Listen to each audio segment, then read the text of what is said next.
لك سأقول بأعمالي وأنت إذن. I wanted to join the Peacemaker Season 2 intro trend, so there you go. But I've said it before that Peacemaker, or at least the first season, was James Gunn's best work, solely because the comedies are actually funny, something that too often he fails at. Now obviously I adore Peacemaker Season 1. The story is perfect, the balance between grounded espionage and sci-fi element is done beautifully, and because most of the shot is filmed with handheld camera, the fight scenes goes hard as fuck. It is also the very first James Gunn project that made me tears, especially showing the hellish amount of catastrophe that Peacemaker had to endure and how all those trauma carries to the final confrontation when the villain gave a speech that coincidentally falls in line with him.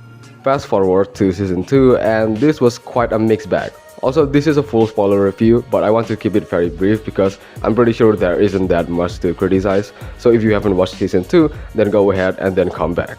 Firstly, no doubt that the narrative and the emotional tone of this season was far more deep than the previous one.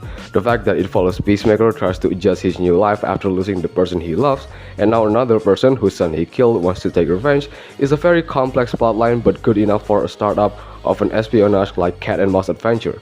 And this person being General Rick Flag Sr., who worked for the US government, meant that the odds is stacked against Peacemaker aka Chris Smith. Like Rick Flag could unleash an army to get to him.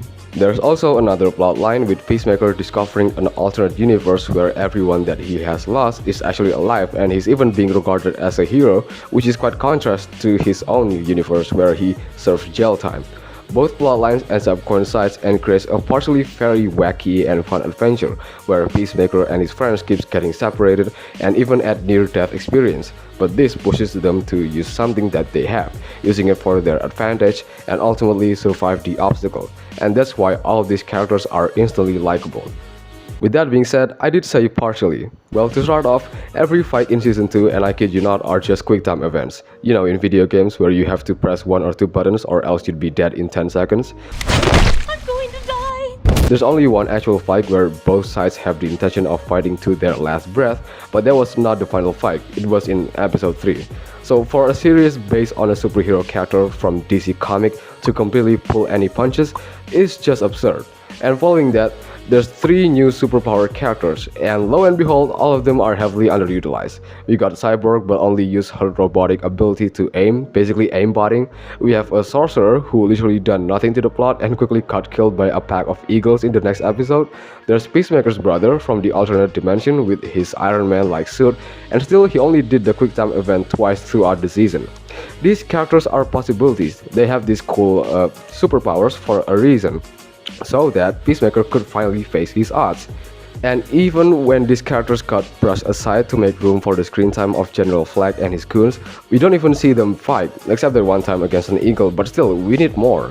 The ultimate nail in the coffin has gotta be on trying to humanize General Flag. Since he's someone who comes from a higher position and seems to have violent tendency, we need to see deeper on why we should care about his grievances and revenge on Peacemaker for killing his son.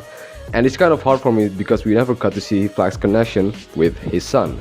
The depiction of the hero and the villain is quite one-sided, where we spend a lot of time with the heartbroken Peacemaker on his journey of trying to reconnect with his loved ones, and then we have the petty General Flag doing everything in his wills to find Peacemaker, even going as far as bribing Lex Luthor to locate the dimensional portal that Peacemaker owns. Look, I don't dislike Flag, it's just that we never got to connect with him emotionally. We don't even get to see Flag and his son in one scene.